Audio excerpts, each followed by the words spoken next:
Okay, so we're getting deeper into my core issues, and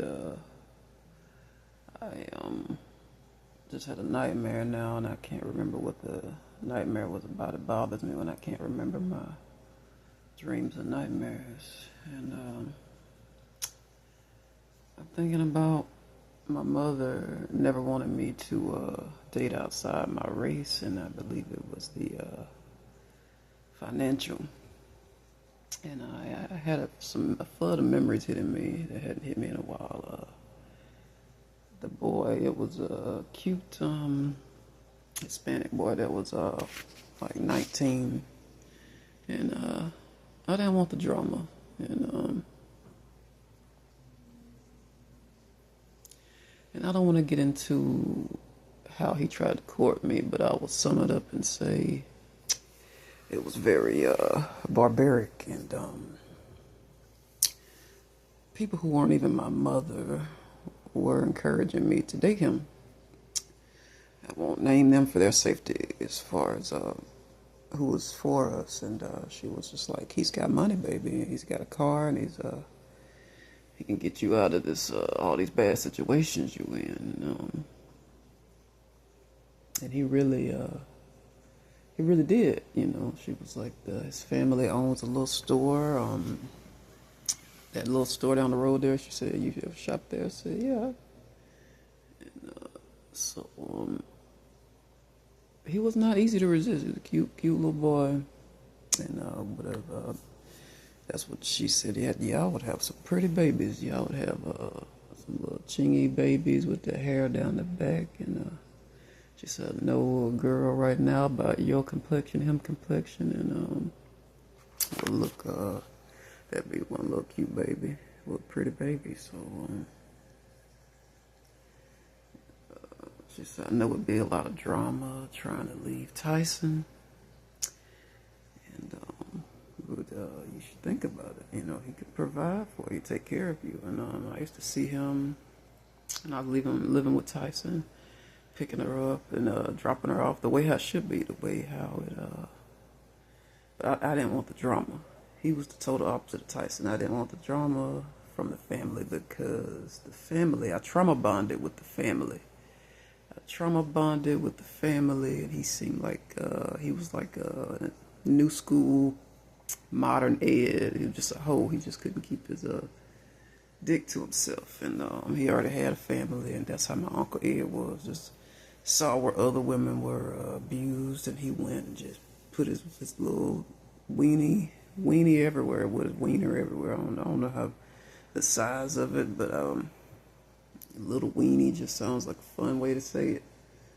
He might be bigger down there. I don't know. I didn't look. So I'm gonna say this. And wiener's a fun word. So dick is rather aggressive, but I'll use it every now and again. Penis just sounds strange, and for an already strange device. So yeah, so I'm gonna leave their names out of it because they helped me. And so anyway, these were my neighbors at one time, and that's why the memories hit me of my floor. I'm gonna leave the floor out of it, out of my neighbors right now, because his mother-in-law was like a mother to me, and she had a couple of daughters, and he wound up marrying one of her daughters. He may have been the youngest one, and they weren't lookers. Neither was the mother. So what can I say here?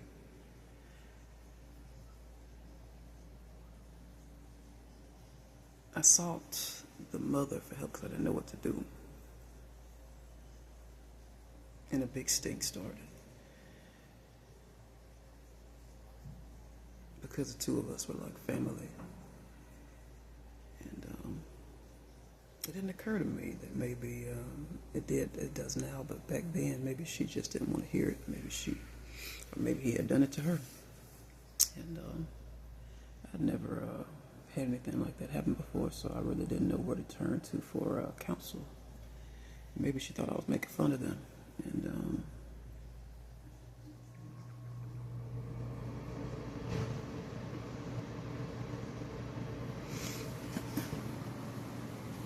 so I'm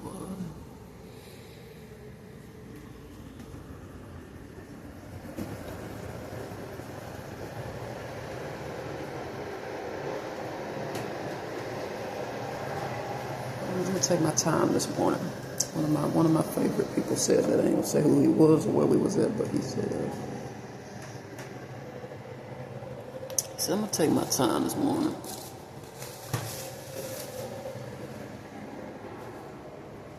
And, I'm not gonna wait to start writing in that journal that Kylie's gonna snoop through. She snoops through my journals, and something's just saying don't wait to.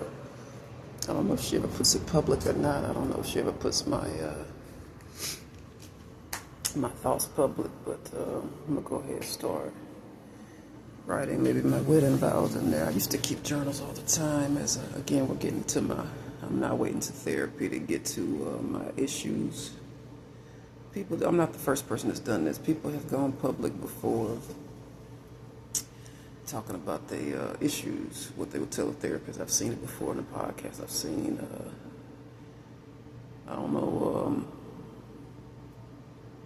I've seen different people do it. So back to my neighbors.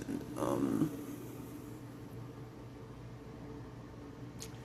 it was just a lot going on with the world when we decided to trauma bond to each other, and I didn't quite know what to make of it. The world and my family at the time. I didn't know I made these people my family.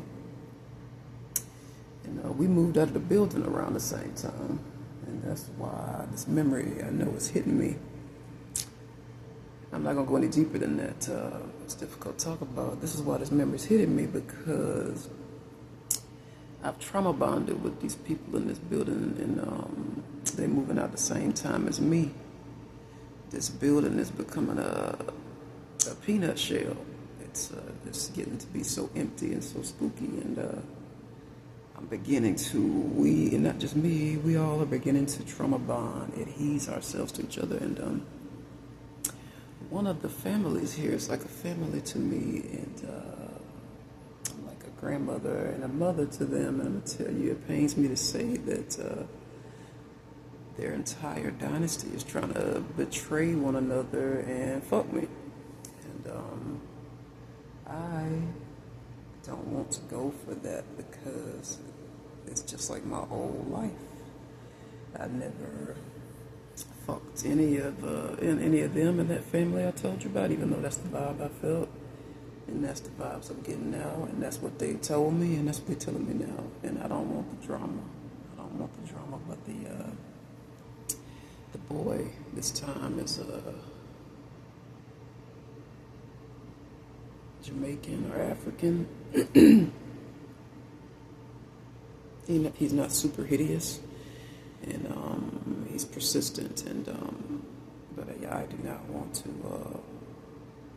be barefoot and pregnant, be his second target. He's already got her knocked up, and I'm feeling more jealousy coming from her because she knows what he's doing, and I've heard them arguing. I've heard how she talks, and he's a bit of a womanizer, because he knows how to focus on the vulnerable ones, the ones with daddy issues, and he knows how to get what he wants. So I never thought that he would be interested in me because of the age.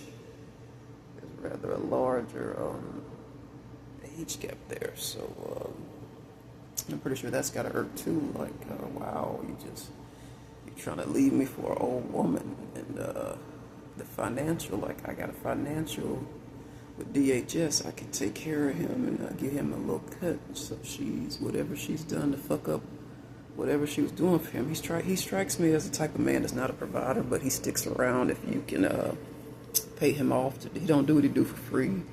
And so I've never seen him with a job, but he's got an appeal about him. I admire the fact that he don't just sit around all day. Whether legally or illegally, he's doing something. I see him with a get up and go about him. Somebody's got to stay home with the kids. So, and I'm getting even, she told me she got more kids. I'm getting even the smallest one, all of them have bad vibes. And, but the smallest one has the worst vibe. The youngest has the worst vibes. And, kid has to like it to me. And I don't know if he's confused about who his parent is, but I'm not trying to father and mother him. Got my hands full with the older ones of the group there, so I will tell you I'm trying to take my time.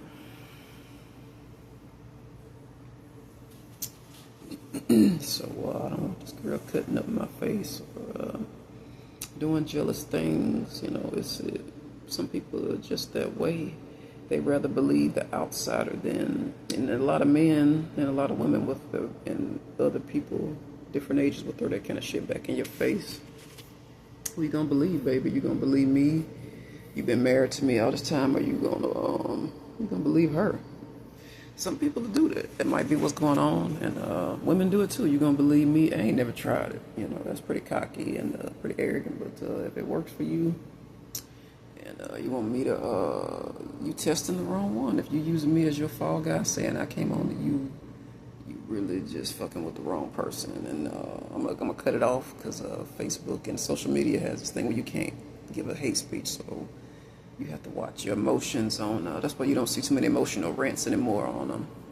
And I'm gonna hit pause on the story. A couple of these stories, I'm rambling, and I'm having I don't know if I'm allowed to talk this way. A good memory hit me. It was sort of a good moment. Maybe not a memory, but it was one time me and Whitney got so drunk, and it was one of the few times where I had a good time when we went out. I did not always have a good time when me and Whitney went out because I always put the bill, you know. But I don't know if she had a little cash this time, and there was plenty to eat, and I was always hungry. We would always go out and drink, and there wouldn't be any food too often. Every blue moon we'd go to a bar that had food, but for some reason at this exact moment right now, I'm having a good memory hit me of Whitney Evans. It was two Whitneys I partied with. It was two Whitneys that worked at, we all worked at Mellow Mushroom. We all worked at Mellow Mushroom, and Whitney Evans was the one that put her meat hooks in me, and once she got her hooks in me, we went everywhere together. So we went this one, and I had a horrid time. She I don't know if she knew it or not, but I had a horrid time every time we went out because I hated being the guy in our, I'm going to call it a marriage. I'm going to call it a marriage because it was an arranged marriage, and she just made me go out with her. I did not want to go out with her, and she knew it. So this particular one time we went out, I'm going to tell you a quick, brief story more on Whitney. I forgot all this shit. I'm trying to recall more on her.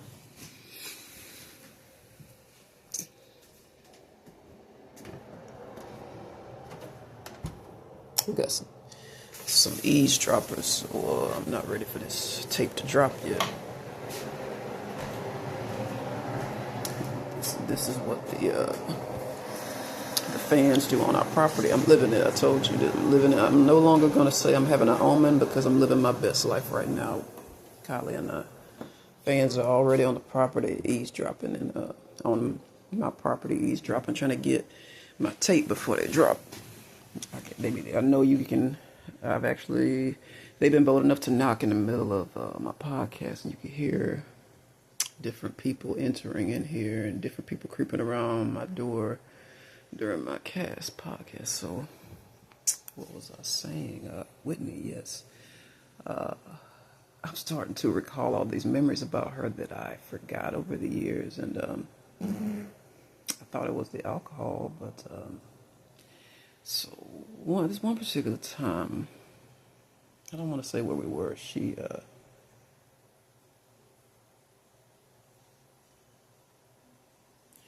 The first time we went home together, she said, "I want to go home with you. You're taking me home, but you're not taking me home." And I just looked at her. I was thinking to myself, God, I'm so drunk I can't even barely can make sense of who she is. We were standing like not super close, but close enough. And we was outside the bar, and I was just looking like waiting for the rest of it. And she's like, my whole point is I'm not having sex with you. I'm letting you know I'm And I was like, how presumptuous, you know, and because I had a bit of a reputation with women, you know, and I didn't go home with a whole lot of women, but I went home with some. Well, actually, these were boys and girls because I was, some of them, because I was you know, I don't have to explain myself, and but I don't have to cover it up either. I was a kid myself. I was a girl myself, so I don't feel like I should have to explain myself. But I shouldn't have to cover that up either. But this was in my 20s, and these were kids also around my age group. We were all around the same age, and some were not, you know. And I didn't ID people; they didn't ID me. But some of them which went to my school, my college, my university. Sorry, there's a difference. I didn't go to a college solely. I'm fancy. I went to I'm from Mississippi, and I went to a university, a little fancy university school. So yeah, I declare, this dude on Looney Tunes who talks like that, and Whitley Gilbert talks like a little Southern accent. Dave Dwayne. Hey, so I'm from Mississippi, and that's what people are. You don't have the accent. That shit cracks me up. And like, if only you knew what kind of parlor tricks are inside of me. I love making fun of them accents, but anyway. So them squares lives on. Yeah. I don't want to talk about that, but anyway. So we went home together, and I always woke up. Didn't know. So I'm gonna tell you what happened in the bedroom, and I'm a bit disturbed, so I'm not gonna tell you everything. I'm gonna tell you to where God wants me to cut the conversation. So as soon as we get up to my dorm room, I had my own room, which she thought that was so cool, because usually when in a dorm, my grades was that good, and then when they wasn't, I paid the extra fare. There was extra cash involved to get your own room, and I wanted my own room. As I had roommates before, and it did not work out. It just didn't work out, and I just chose to. So, showing y'all, I got the book, and it's dry enough to start writing in the journal. So, and God wants me to write in cursive handwriting. So I'm gonna tell you something. I'm gonna tell you this. Journaling helps. Not only meditation and prayer walks help, but journaling, writing in journal helps. And I'm having too many good memories flood me all at one time, because help me remember this one. Bullet point, thinking about how fun it is to stay at a motel. Sometimes, not all the time, but every now and again, if you get the right people that own it, it can be fun. They have like a continental breakfast, or they just fun to talk to while you stay there. Just somebody fun to chat. They give you good advice. You give them good advice. Out in the middle of nowhere, like Rocky. I ain't never been to the Rocky Mountains, but someplace secluded like that. So let me tell you something. Back to Whitney. Whitney said, "There's too many memories flooding me. I'm bouncing around, rambling like Trump, and his whole posse, his family, and all. They ramble too. I'm gonna tell you something. I don't know if they're Geminis or not. I'm a Gemini. Trump's a Gemini. Things make sense anyway. So let me take my time." Whitney said, all right, so there's a fee, and that fee is whenever I stay the night at guys' place, they have a set of boxers for me to wear. You know, I'm not just going to walk around here with my pussy. All you got to do, you got some boxers for me to wear. I said, actually, I don't. These are my own. She said, those work. Like, I've worn these. And so she wanted to sleep. She's like, and I can remember waking up in the middle of the night, and, you know, I don't know if you ever passed out drunk or been roofied. This night was all that bug. I woke up in the night.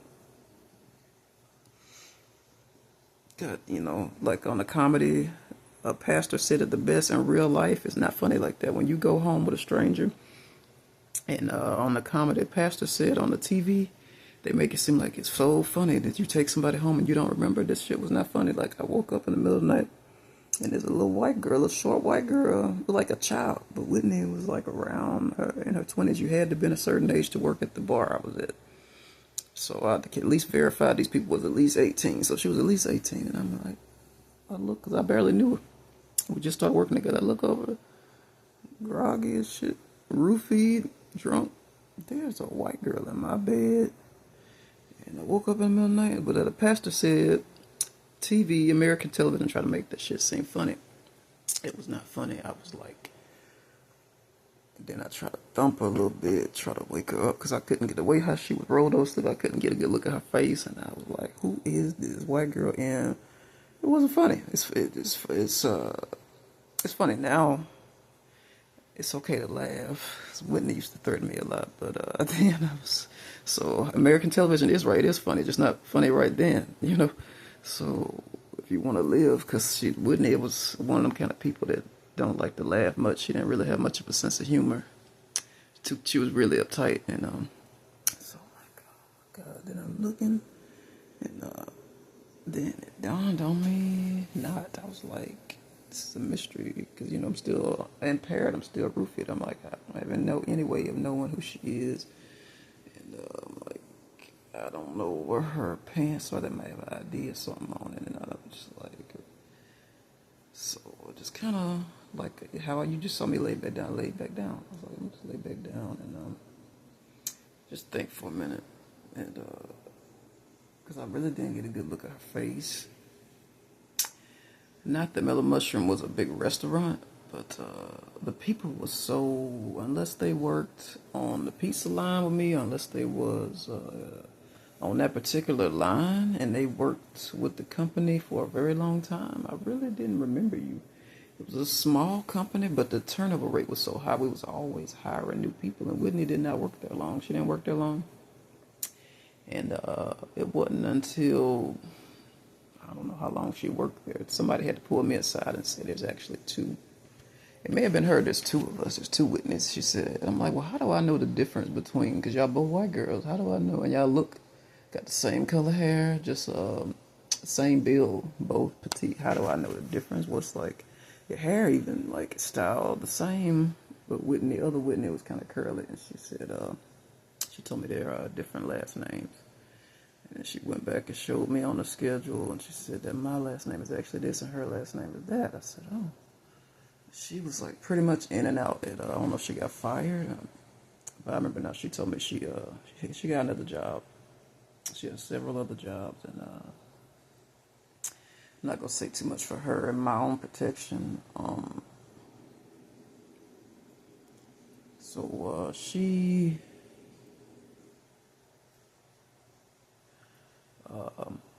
I don't know how I figured out who she was. Maybe she woke up and but anyway, so I figured out who she was in my bed, and I'm gonna stop there. And yeah, that turnover rate was Chad was always firing somebody. I think he wanted, looking back on it, he wanted that fear in his people, because I was always worried that he'd fire me, and maybe he did want to, and he just, maybe it was the fear of, because of the way how I was treated there. And I'm not gonna name any of his subordinates that were over me, but the way how they managed me, I was always in this constant fear of getting fired. The way how they talked to me, I was always worried that I'd be one of the ones. And they used to have these. I don't have to call them. I don't want to call them what they are. But we used to drink on the clock, and it wasn't an option. And I used to want to say no, and it was a threat. I'm not gonna say the way how they coded it to get away with it, but it was mandatory. And looking back, I never did like it. As much as I like alcohol, I like to drink, I didn't, taking open drinks from somebody who's that rude to you, that abusive. I was never comfortable with it, but definitely it wasn't an option, and they made us and interfere with my basketball career, my jock career. I was doing intramural sports. I was doing 2 or 3 intramural sports. I was doing basketball, I was doing volleyball, I was doing flag football, and that, I don't want, you're not going to perform well on the field, on the court, on the courts when you are that impaired. So I was rather upset that they were making me do that, and I was trying to keep my body somewhat kind of healthy, and it wasn't the healthier kind of beers and liquor that you could drink, and I had cash to get my own, and so working at that bar, if you worked there, you did a lot of drinking, and so it was God sent when I finally quit working there. I don't even list them on my resume anymore. So, I don't know why. The motel, I don't know why, but I'm having a vision of staying in a motel like in Missouri or Colorado and at a nice, I've never been on a honeymoon. You know how some couples, my last abuser told me he went camping with his husband, and I'm thinking, how romantic. I've never been on a camping trip with my partner. I've never been on it, and I'm thinking like in this vision right now, in this omen that I'm seeing, in our Kali and I's lives. I'm seeing us going on a camping trip, and I never knew a camping trip could be fun. And I'm thinking us talking to the motel people who own the motel. We just having a good conversation. Usually it's just people robbing me of a conversation. Like I'm the one that's got to do all the work, and they just enjoy me talking. But this particular motel I'm seeing right now, me and Kylie and I, are staying in this hotel, and it's right outside of the woods. It's right outside.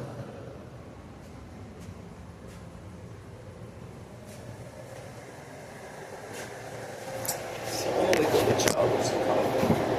So God done pulled me out of bed. At least he give me a cup of coffee. This is what the government does for the rescue missions they put me on. They work me over, and they make me overwork me, but they always they make sure I got caffeine so I don't fall asleep. Many times I fall asleep all the time in public. They make sure I got a ton of caffeine to keep me awake. So hold that thought on me and Kylie lodging at the motel. Don't go away. Hang on. Just gotta get my coffee. Make me a coffee. God doesn't want to feel like he's punishing me.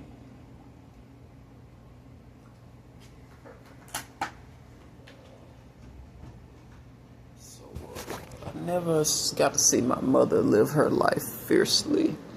So God done blessed me with the food stamps to get the things I need, and I'm terrified about running out of food stamp money, even though the people told me I'm good, for a certain amount of time, it's none of y'all business. And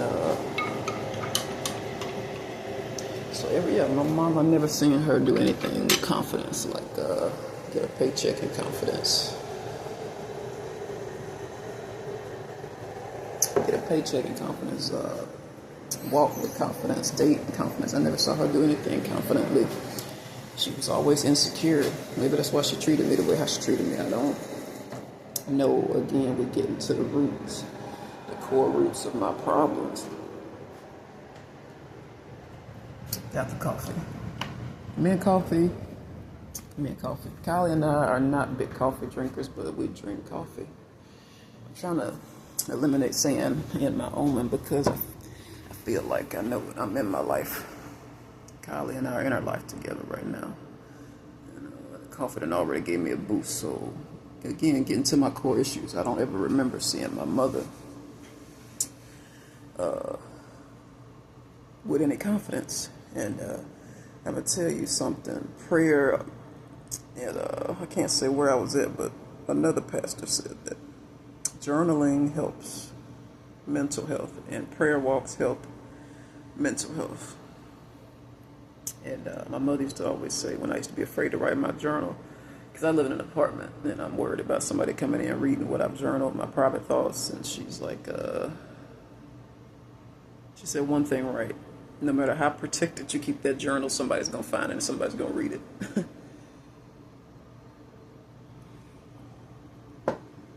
But but you don't have to air it out and make it easy for them. You can hide it different places.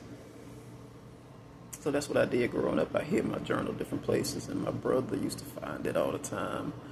All the brothers used to find it, and so back to that lodging. I see Kylie and I lodging together, and you never see that two women lodging, or two men lodging. They'll have to bring along a third or fourth so they don't look gay, and say it's a hunting trip, even though two men want to be.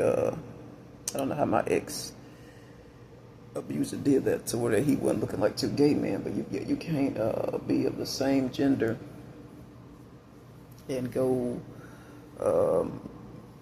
camping like that without having some kind of excuse or rhyme reason. So with Kylie and I, these people just cool. They're just cool. They see the two of us are lesbians, and we lodge there, and I'm getting goosebumps thinking about it. We have such a good time. I don't know if she's ever been on a camping trip with any of her partners, but imagine that, getting that prayer in a joint effort. Or man, imagine getting that journaling, that intimacy with Christ in a joint effort. I've had it before. People who weren't my partners, like at different Christian camps. I'm not gonna get into where, for their safety and my own, where I was. It's something enriching about joining, especially when you're going through things, weaknesses and stuff, strength. You build each other up. Something about joining with God's people.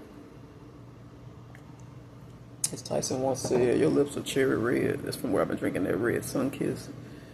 It's not lipstick, That's my lips looking like Wednesday Addams' lips, like Vita's lips, Vita water. I know.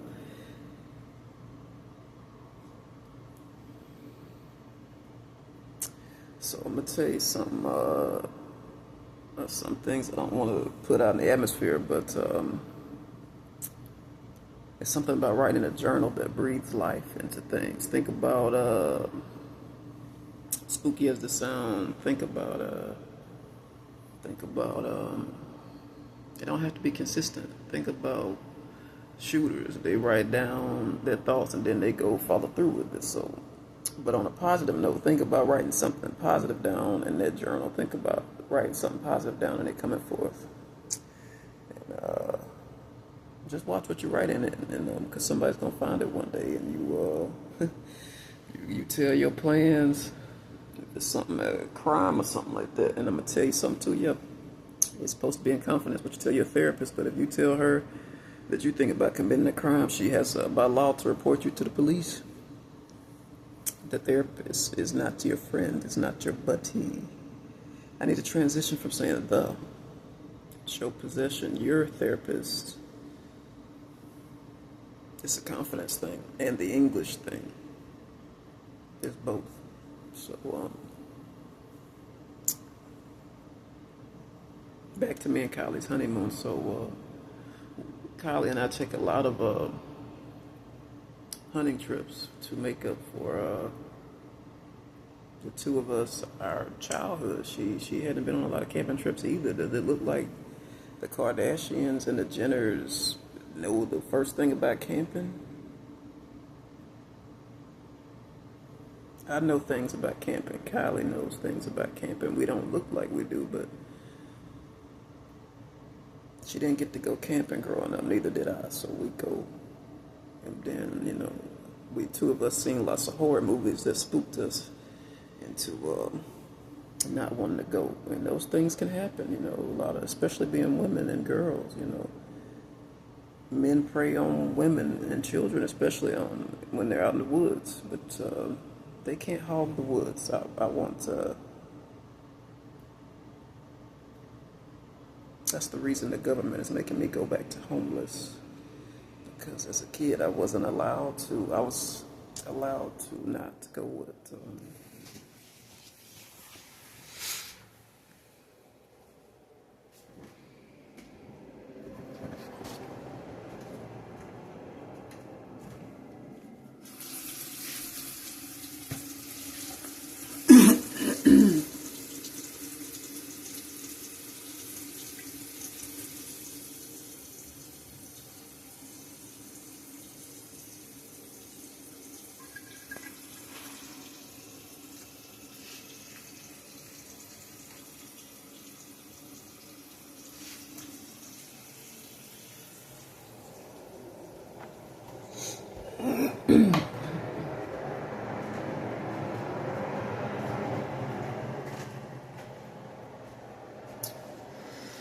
Okay, so there was a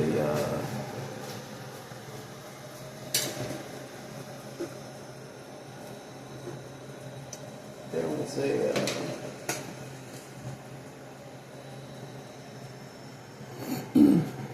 Indian Point, or you know what?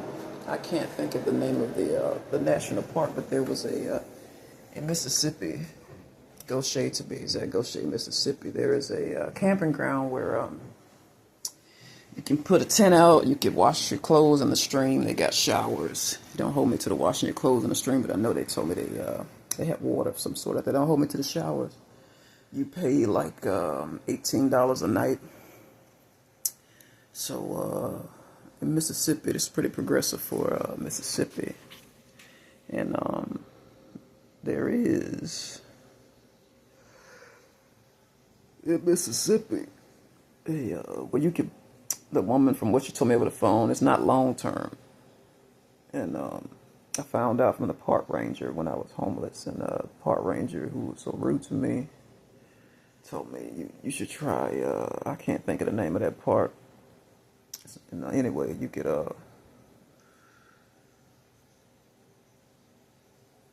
I don't need to know anyhow because I'm not there anymore. But no, it bothers you. You can't remember something. But maybe God caused me to forget for a reason. So they let you put a tent out, and it's like a 3-night stay. And a 3-night stay, and you gotta move along. So when I was homeless, I ruled it out because of the walk, because of the location. It's quite a far walk, especially with all your camping gear. It's too far. And then you pay that kind of money and for a 3-night stay, and then be evicted after 3 nights after you done camp. Building and setting up camp is not easy. And then to only have 3 nights and have to get up and pack up. And my whole point is there are places to lease. I'm hoping there are places like that in around the country. And I know in my prayer walk and all this praying I've been doing, the government, that's why the government is doing this to me. That's why the government is putting me on the streets again, to make up for lost time, to not only restore those years that I lost in my old life, but to restore me. And if that women can camp, they want me to camp because I did not get to camp. They want me to lean more into this veteran status and stop being a bitch about it, you know. And Kylie and I's marriage, stop being a bitch about it, stop moaning about we're both 2 women, stop pissing about it, you know, and be the first, make it pave the way for other people to feel comfortable too. Because right now, if you're gay or a lesbian in America and most of the other countries, you're not feeling too comfortable right now. If you're not in a and if you're in a straight marriage and you're really in the closet, you're not happy right now, which a lot of people do just to please other people. They marry opposite sex. I've done it just to please the people around them. And the people who be giving you the most shit be gay themselves. Most of my bullies right now who are trying to get in our marriage, trying to get in my business, are gay themselves. These are hate crimes, which is a very serious offense. The things that are happening to me, you know, I didn't never think about it until now, but this is how the Book of Numbers has been helping me, reading the Book of Numbers. This is how powerful God's Word is, that not only has me being assaulted ongoing, or not only are those crimes, those are considered hate crimes. Also, men bullying me because I'm a woman and I'm a lesbian, those are hate crimes. What happened to me, and I'm not even going to say her name at this point in my old life, that was a hate crime. When people do that to you, whether they the same sex or not, my experience has been mainly from men doing it. I'm not going to rule out that the same sex can do it. You know, anything is possible, but that, regardless of their sex, that's considered a hate crime here in America. Yeah, Kylie, baby, that's for you. My family and my whole life never took things of this nature seriously. And that wasn't very healthy for my overall emotional. So men who are jealous of me, the fact that I get hoes and they don't, the way that they assault me, and the way that their ongoing harassment and the barbaric behavior, like my brother, that barbaric behavior, like you won't go out with me, I'll just knock you over the head. And I'm not gonna get into. I can't get into any of that until who's helping me face my bullies that they're making me face. I can't get into who these people are making me face my bully. I can't tell you who does what for me, because then you'd be trying to steal them for yourself. But they are making me face my bullies ongoing. And my mother just, whenever I had an issue with a man in the South, she would always just tell me to roll over and take it and let him do what he wants. You just should be happy you got a man. That was how my mom, that's why at a certain point, I let her go on. And I went on. And that's why at a certain point when she was dying, I had, I had a tough time coping with that. I'm not going. She's a loser. I'm not gonna say this person is. I'm not even gonna say if and what relation she is to me. But I'm not gonna give her no screen time. But I supported her when her parents died. I supported her when her parents died. I'm looking at the clock, so we're gonna